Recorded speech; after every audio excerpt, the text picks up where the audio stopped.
Welcome friends. இப்போ இன்ஸ்டாவில் ட்ரெண்டிங்காக போய்ட்டுருக்க ஒரு வீடியோவை தான் எப்படி மேக் பண்ணுறதை பற்றி பார்ப்போம். வீடியோ வந்து ஸ்கிப் பண்ணாமல் பாருங்கள். சேனலுக்கு ஃபஸ்ட் டைம் வந்திருக்கீங்கன்னா சேனலில் சப்ஸ்கிரைப் பண்ணிவிட்டு வீடியோக்கும் ஒரு லைக் பண்ணிவிடுங்க. இப்போ வீடியோக்குள்ளே போகலாம். ஸோ இதுக்கு நம்ம தேவையான application InShot application. So InShot அப்ளிகேஷனை ஓப்பன் பண்ணிவிட்டு வீடியோ கேட்டகரி செலக்ட் பண்ணுங்கள். அதில் நியூ ஆப்ஷனை கிளிக் பண்ணிவிட்டு மேலே ஃபோட்டோ கேட்டகரி செலக்ட் பண்ணிவிட்டு நீங்கள் எந்த ஃபோட்டோ வச்சு எடிட் பண்ணலான்னு இருக்கீங்களோ அந்த ஃபோட்டோ செலக்ட் பண்ணி கீழே டிக் ஐகானை கொடுத்துருங்க. கீழே கேன்வாஷ் ஆப்ஷன் இருக்கும், ஃபஸ்ட்டு அதை செலக்ட் பண்ணிவிட்டு அதில் வந்து 9:16 ரேஷியோ கொடுத்துட்டு உங்களோட ஃபோட்டோஸ் வந்து உங்களுக்கு தேவையான அளவுக்கு கரெக்டாக ஃபுல் ஸ்க்ரீனில் கவர் ஆகிற மாதிரி ஜூம் பண்ணிவிட்டு டிக் ஐகானை கொடுத்துருங்க. கீழே பார்த்திங்க அப்படின்னா டியூரேஷன் இருக்கும், அதை செலக்ட் பண்ணி பென்சில் ஐகானை கிளிக் பண்ணிட்டு எத்தனை செகண்ட் உங்களுக்கு வீடியோ வேணும் அத்தனை செகண்ட் கொடுத்துட்டு ஓகே ஆப்ஷன் கொடுத்துட்டு டிக் ஐகானை கொடுத்துக்கோங்க. இப்போ அப்படியே கீழே பார்த்தீங்கன்னா ஃபில்டர் இருக்கும், அதை செலக்ட் பண்ணிவிட்டு அட்ஜஸ்ட்மெண்ட்டை கிளிக் பண்ணுங்கள். அதில் ஸ்டேச்சுரேஷனை வந்து கொஞ்சம் மைனஸ் பண்ணிக்கோங்க. ஸோ ஒரு -30 இல்லைனா ஒரு -40 வந்து கொடுத்துட்டு டிக் ஐகானை கொடுத்துக்கோங்க. இப்போ டிக் ஐகான் கொடுத்து அப்படியே கீழே ஸ்க்ரோல் பண்ணிங்க அப்படின்னா ஆல்பா ஒப்பாசிட்டின்ற ஆப்ஷன் இருக்கும், அதை செலக்ட் பண்ணிவிட்டு அதை வந்து ஒரு 55 இல்லைனா ஒரு 50 அந்த மாதிரி கொடுத்துக்கோங்க. ஸோ 50 கூட கொடுத்துக்கலாம். இப்போ டிக் ஐகானை கொடுத்துருங்க.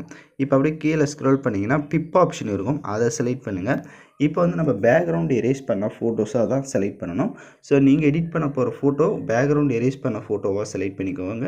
பேக்ரவுண்ட் எரேஸ் பண்ண தெரியலனா எப்படி எரேஸ் பண்ணுன்ற வீடியோ லிங்க் டிஸ்கிரிப்ஷனில் கொடுத்துருக்கேன், அதை பார்த்துட்டு எரேஸ் பண்ணிக்கோங்க. இப்போ நான் ஆல்ரெடி எரேஸ் பண்ணி வச்சுருக்க ஒரு ஃபோட்டோவே செலக்ட் பண்ணிக்கிறேன். இப்போ அப்படியே கீழே ஸ்க்ரோல் பண்ணிங்கன்னா மாஸ்க்குன்னு ஒரு ஆப்ஷன் இருக்கும், அதை செலக்ட் பண்ணிவிட்டு அதில் வந்து தேர்ட் ஆப்ஷனாக ஒரு ஆப்ஷன் இருக்கும், அதை கிளிக் பண்ணிக்கோங்க. கீழே செலக்ட் பண்ணிவிட்டு இப்போ ஃபோட்டோவை பார்த்தீங்கன்னா கரெக்டாக வந்து ஃபேஸ் கவர் ஆகிற இடத்துல அந்த சென்டரில் இருக்க டாட்டை வச்சு செட் பண்ணிவிட்டு இப்போ கீழே பாருங்கள் நான் ஒரு ஆப்ஷன் யூஸ் பண்ணுவேன். ஸோ அந்த ஆப்ஷனை வந்து யூஸ் பண்ணிக்கோங்க. அந்த ஆப்ஷன் யூஸ் பண்ணிட்டீங்க அப்படின்னா உங்களுக்கு கொஞ்சம் பிளர் மாதிரி ஷோ ஆகும். இப்போது டிக் ஐகானை கொடுத்துட்டு இப்போ அந்த ஃபோட்டோவை கொஞ்சம் ஜூம் பண்ணிவிட்டு இப்போ கீழே இந்த மாதிரி செட் பண்ணிக்கோங்க. கீழே கொஞ்சம் லிரிக்ஸ் செட் பண்ணோம், ஸோ அதுக்கு கொஞ்சம் ஸ்பேஸ் விட்டு அதை வந்து இந்த மாதிரி கரெக்டாக வந்து ஜூம் பண்ணி செட் பண்ணிக்கோங்க. உங்களுக்கு தேவையான அளவுக்கு நீங்கள் வந்து ஜூம் பண்ணிக்கலாம். இப்போ அந்த ஃபோட்டோவோட டைம் டியூரேஷனும் வீடியோவோட எண்டிங் வரையும் ட்ராக் பண்ணிடுங்க. இப்போ அந்த ஃபோட்டோவுக்கு கீழே ஃபில்டரில் போய்ட்டு அட்ஜஸ்ட்மெண்ட்டில் போய்ட்டு ஸ்டேச்சுரேஷன் அப்புறமா கான்ட்ராஸ்ட்டு பிரைட்னஸ்ஸு இதெல்லாம் எந்த அளவுக்கு உங்கள் ஃபோட்டோஸ்க்கு தேவையோ அதெல்லாம் கரெக்டாக இன்க்ரீஸ் பண்ணிவிட்டு இப்போ கீழே எகைன் பிப் ஆப்ஷனை செலக்ட் பண்ணுங்கள். மேலே வீடியோ கேட்டகரி இருக்கும், அதை செலக்ட் பண்ணிவிட்டு லிரிக்கல் வீடியோ கொடுத்துருப்பேன், அதை செலக்ட் பண்ணிக்கோங்க. கீழே ஸ்க்ரோல் பண்ணுங்கள், கிராப் ஆப்ஷன் இருக்கும். ஸோ அந்த கிராப் ஆப்ஷனை செலக்ட் பண்ணிவிட்டு அந்த வாட்டர் மார்க் இருக்கும், அதை மட்டும் கிராப் பண்ணிக்கோங்க. டிக் ஐகானை கொடுத்துட்டு அப்படியே கீழே பார்த்தீங்க அப்படின்னா பிளட் ஆப்ஷன் இருக்கும், அதில் ஸ்க்ரீன் ஆப்ஷனை கொடுத்துட்டு டிக் ஐகானை கொடுத்துக்கோங்க. இப்போ கொஞ்சம் ஜூம் பண்ணிவிட்டு இப்போ கீழே இதை வந்து செட் பண்ணிடுங்க. ஸோ இந்த மெட்டீரியல் எல்லாமே பார்த்தீங்கன்னா நம்ம டெலிகிராம் குரூப்பில் இருக்கும். ஸோ ஸ்க்ரீனில் ஷோ ஆகிற மாதிரி டெலிகிராம் குரூப்பில் போய் சர்ச் பண்ணிங்க அப்படின்னா உங்களுக்கு இந்த மெட்டீரியல்லாம் வந்துடும், நீங்கள் டவுன்லோட் பண்ணிக்கோங்க. இப்போ லிரிக்ஸ் இதை மாதிரி கீழே செட் பண்ணிட்டு டிக் ஐகானை கொடுத்துருக்கேன்.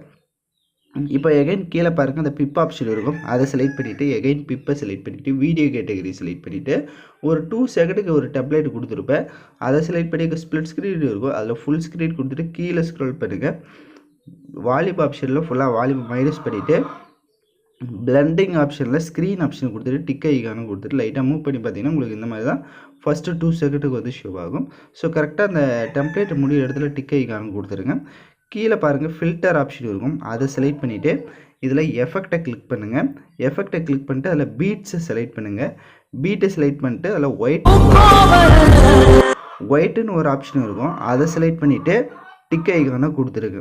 இப்போ அந்த எஃபெக்டோட டைம் டியூரேஷனை வீடியோவோட எண்டிங் வரையும் ட்ராக் பண்ணிவிட்டு டிக் ஐகானை கொடுத்துட்டு இப்போ லைட்டாக மூவ் பண்ணி பார்த்தீங்க அப்படின்னா உங்களுக்கு வீடியோ வந்து சூப்பராக வேறு லெவலில் வந்து இப்போ நம்ம க்ரியேட் பண்ணியாச்சு. இப்போ வீடியோவை ப்ளே பண்ணி பாருங்கள், எல்லாம் கரெக்டாக ப்ளே ஆச்சுன்னா மேலே சேவ் ஆப்ஷனை கிளிக் பண்ணி சேவ் பண்ணிக்கோங்க. ஓகே ஃப்ரெண்ட்ஸ், இந்த வீடியோ பிடிச்சிருந்தால் லைக் பண்ணுங்கள், ஷேர் பண்ணுங்கள், சப்ஸ்கிரைப் பண்ணிவிட்டு கூட இருக்க பெல் பட்டனை கிளிக் பண்ணுங்கள். அப்போ தான் நம்ம சேனல்ஸில் போடுற எல்லா வீடியோஸோட நோட்டிஃபிகேஷன்ஸும் உடனடியாக வரும்.